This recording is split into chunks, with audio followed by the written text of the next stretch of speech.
마태복음 17장 또 마가복음 9장을 읽어보면요, 예수님이 베드로, 야고보, 요한을 데리고 높은 산에 올라가셔요.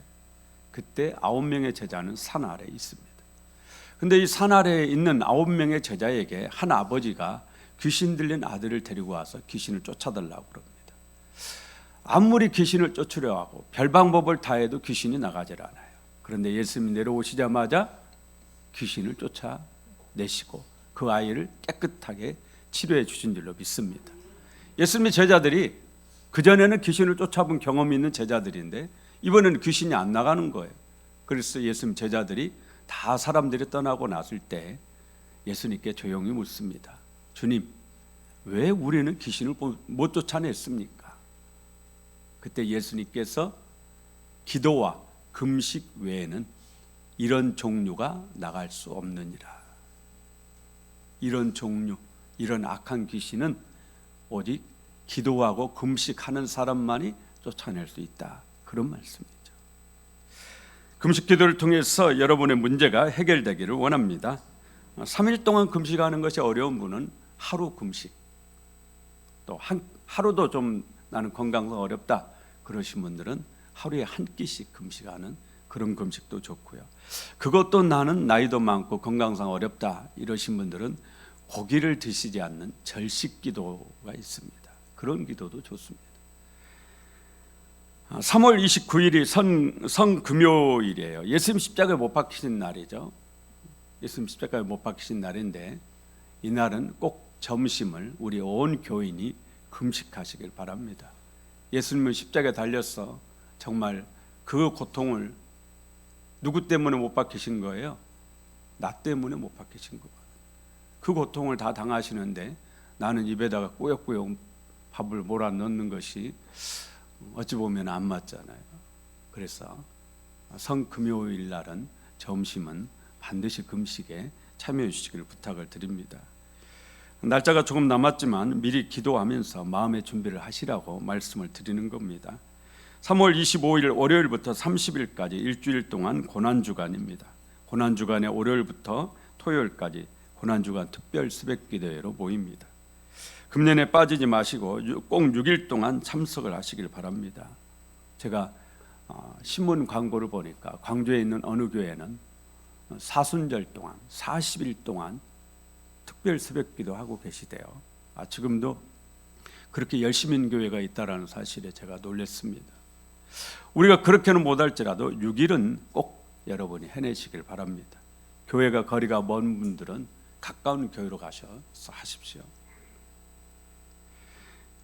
교회 화단에 수선화가 피기 시작하더라고요. 봄이 온 겁니다.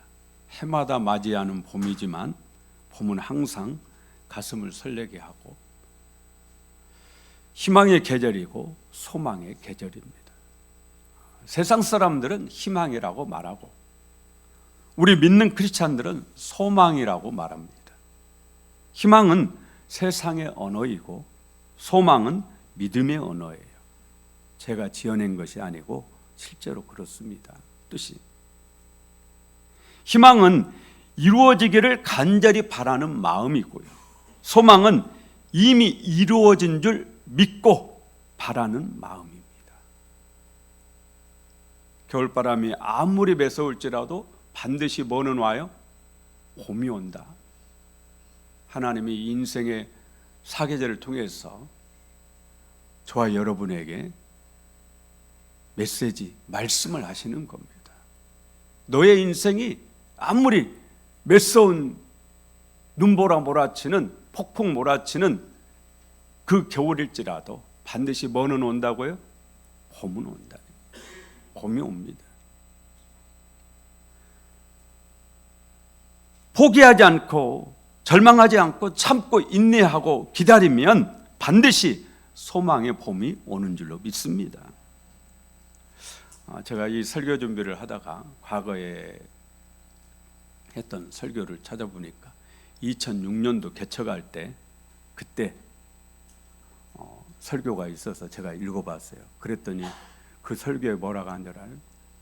세상이 너무너무 힘들고 경제적으로 너무너무 어려워도 여러분 낙심하지 마십시오. 그렇게 설교했더라고요. 그러니까 지금부터 거의 20년 전에도 그때도 힘들었어요. 그때도 항상 세상은 경제가 어렵고 항상 어려워요. 그러나 하나님이 지켜주시기 때문에 저와 여러분이 사는 줄로 믿습니다. 세상에 살기 좋아서가 아니라 하나님이 은혜 주시기 때문에 사는 겁니다. 에스겔 16장 6절에 하나님이 말씀하세요. 너는 피투성이라도 살아있으라. 다시 이르기를 너는 피투성이라도 살아있으라. 조금만 어려움이 있으면 낙심하고 절망하고 그냥 죽으려고 자살을 생각하는 그런 나약한 우리 인간들에게 하나님 말씀하시는 거예요. 너는 피투성이라도 살아있으라. 살아만 있으면 반드시 봄이 옵니다. 한여름 떼약볕에 말라 죽는 나무가 있으면요, 그 타는 듯한 가뭄을 이기려고 몸부림을 치면서 그냥 밑으로 뿌리를 내리고 또 내리고 또 내리고 또 내려가지고 나중에는 어떤 가뭄이 와도 절대 쓰러지지 않는 그런 나무가 있어요. 혹독한 겨울 추위에 얼어 죽는 나무가 있는가 하면 맹추위를 이겨내고 향기로운 꽃을 피우고 풍성한 열매를 맺는 그런 나무가 있습니다. 여러분 어떤 나무가 되고 싶습니까? 나무를 좋아해서 가을에도 냉이 나는 밭에 가서 냉이를 캐다가 먹어보면요, 가을 냉이는 향이 없습니다. 반드시 눈보라 맞고 겨울 지난 봄 냉이여야 그 냉이의 진짜의 그 그윽한 향이 나요. 매서운 고난의 겨울 두려워하지 마시고 인내하고 이겨내시길 바랍니다. 반드시 봄이 오는 줄로 믿습니다. 사순절 고난주간 지나야 부활절이 오는 거예요. 고난주간 없는 부활절 없습니다. 죽음이 없으면 다시 살아나는 것도 없고 십자가의 고난이 없으면 영광의 부활도 없는 것입니다. 저희 시골집에 가면은요, 한 30년이 훨씬 넘은 살구나무 한 그루가 있습니다.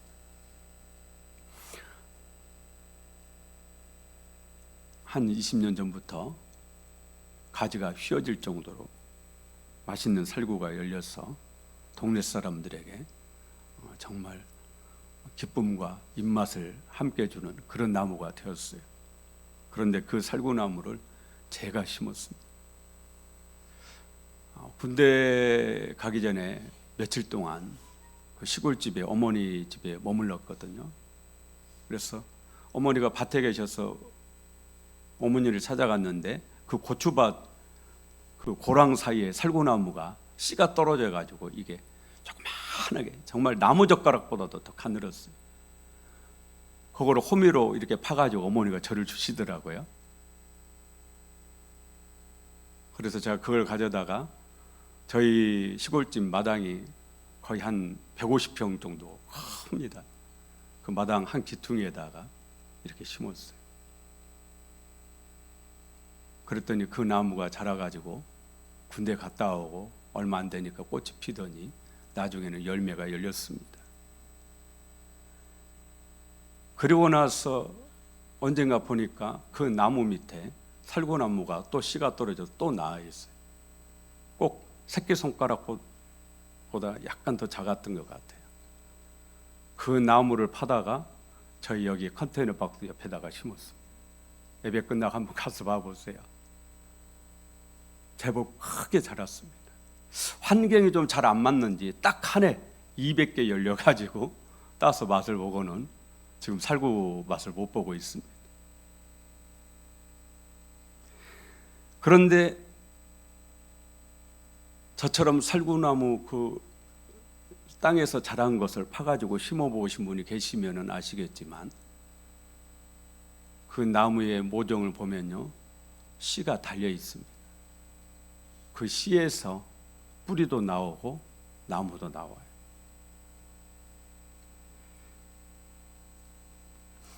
오늘 읽은 요한복음 12장 24절에 예수님이 말씀하세요. 내가 진실로 진실로 너에게 이르노니 한 알의 밀이 땅에 떨어져 죽지 아니하면 한 알 그대로 있고 죽으면 많은 열매를 맺느니라. 많은 분들이 예수님 말씀의 은혜를 받아가지고 내가 하나님의 미랄이 되어야 되겠다 이렇게 생각을 하십니다. 하지만 사실 여기서 하나님의 미랄은 예수님 당신 자신을 말합니다.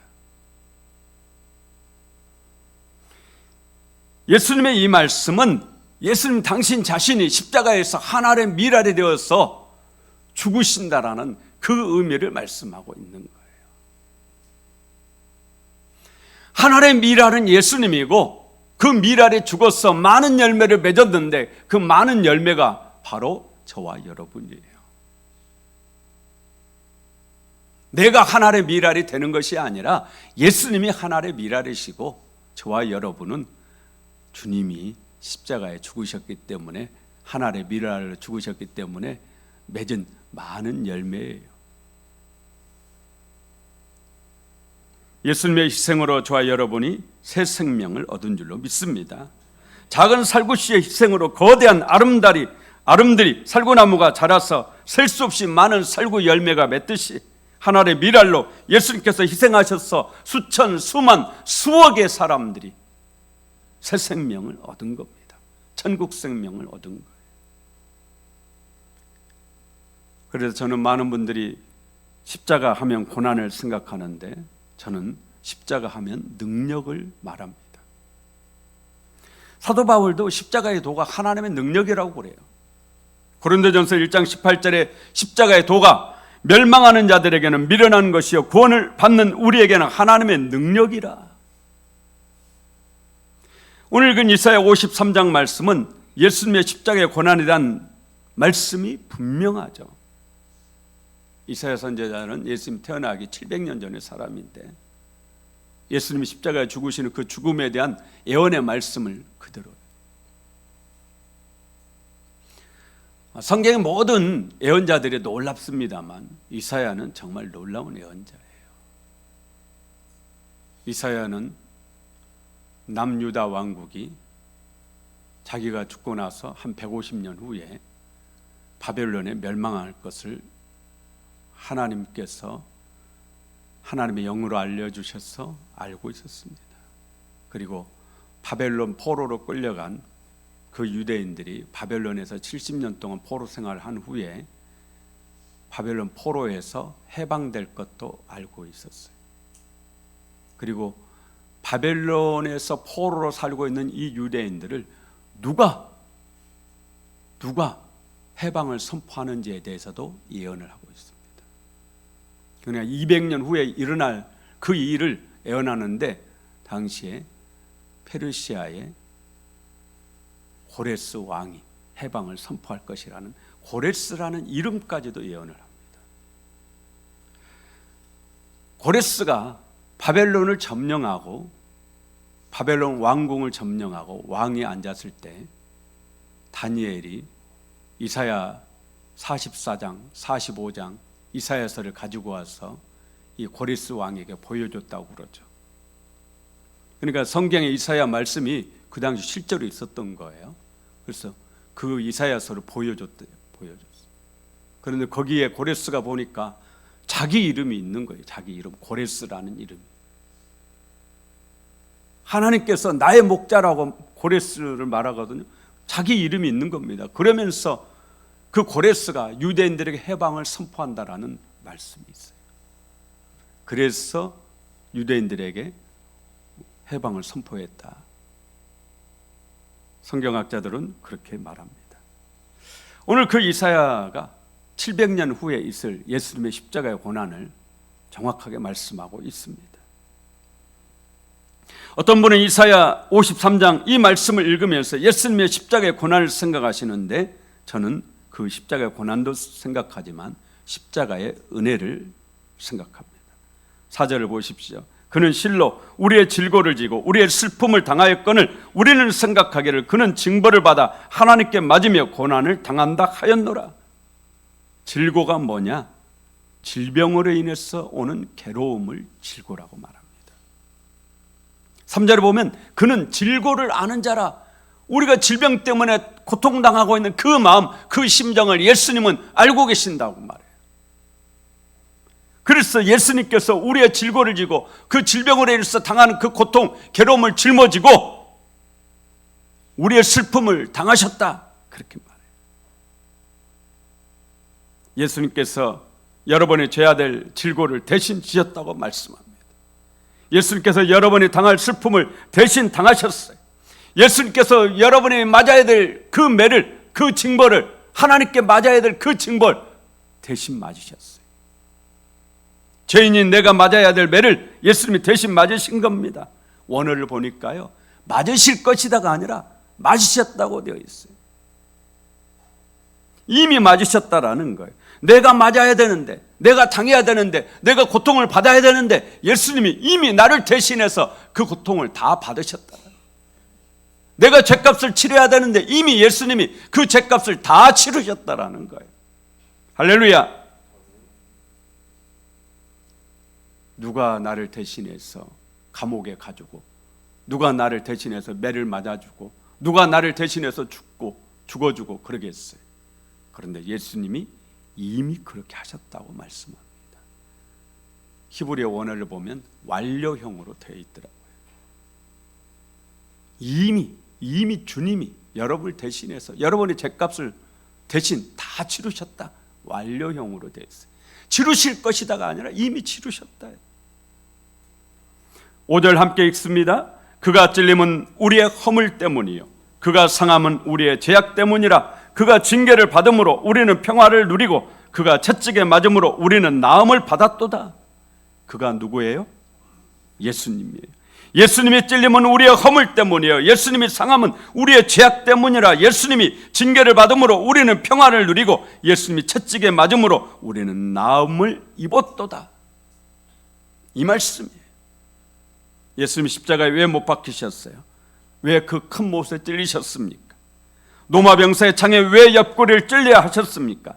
바로 우리의 허물 때문이고 우리의 죄악 때문이라고 말씀합니다. 우리 때문에 그러셨다라는 거예요. 그렇기 때문에 우리는 우리의 죄 때문에 채찍에 맞습니까? 안 맞습니까? 우리의 죄 때문에 징계를 받습니까? 안 받습니까? 이미 예수님이 나를 대신해서, 여러분을 대신해서 이미 다 십자가에서 형벌을 받으셨다라는 거예요. 당신은 죄가 없는데 죄인인 나를 대신해서 십자가에서 죽으셨다라는 얘기입니다. 그래서 십자가가 능력인 것입니다. 예수님께서 십자가에서 우리가 우리의 죄 때문에 맞아야 될 매를 다 대신 맞으셨다라는 거예요. 우리가 받아야 될 형벌을 예수님이 십자가에서 다 받으셨다라는 거예요. 우리가 당해야 될 슬픔과 괴로움을 예수님이 다 받으셨다라는 거예요. 그래서 우리는 더 이상 울지 않아도 되는 겁니다. 더 이상 불행하지 않아도 됩니다. 더 이상 괴로워할 필요가 없습니다. 예수님이 이미 내가 받아야 될 모든 불행, 고난, 징계, 형벌 다 받으셨어요. 이제 우리가 해야 할 일은 오직 십자가에 달리신 예수님을 바라보기만 하면 되는 것입니다. 저는 그런 신앙에 반대해요. 이 땅에서는 고통받고 이 땅에서는 괴롭고 그러더라도 참고 인내하라. 그것이 하나님 뜻이라고 말하는, 저는 그 반대예요.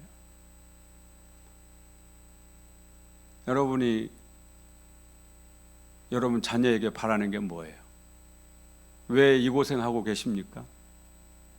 왜 새벽같이 나와가지고 밤늦게까지 가게에서 일하고 그냥 안절부절하고 왜 그러시는 거예요?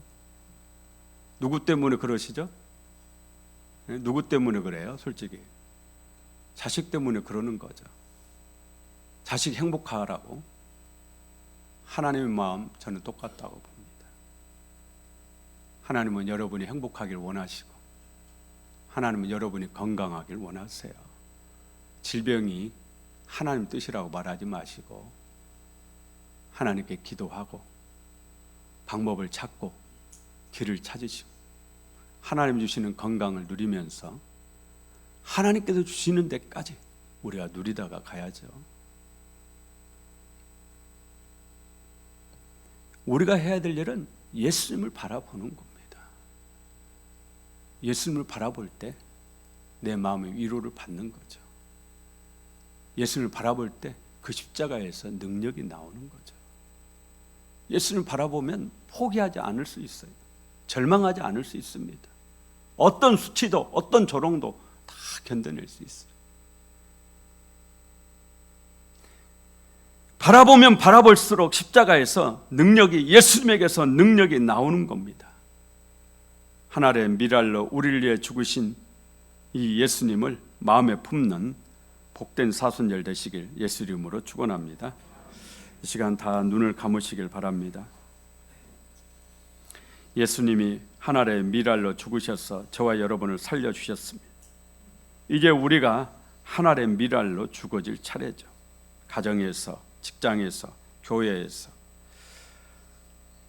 왜 우리가 죽어야 됩니까? 하늘의 미랄로. 우리도 누군가를 살리기 위해서 그러는 거죠. 여러분으로 인해서 누가 살아나길 원하십니까? 바로 그분이 태신자라고 생각합니다. 살구시의 희생 없이 살구나무 없습니다. 예수님의 희생으로 저와 여러분이 오늘 이 자리에 있는 겁니다. 이 시간 내가 죽음으로 인해서 누구를 살릴 것인가를 생각을 해봅시다. 그리고 그 사람의 이름을 부르면서 하나님 구원해 달라고, 구원의 은총 베풀어 달라고, 하나님 은혜를 주시라고,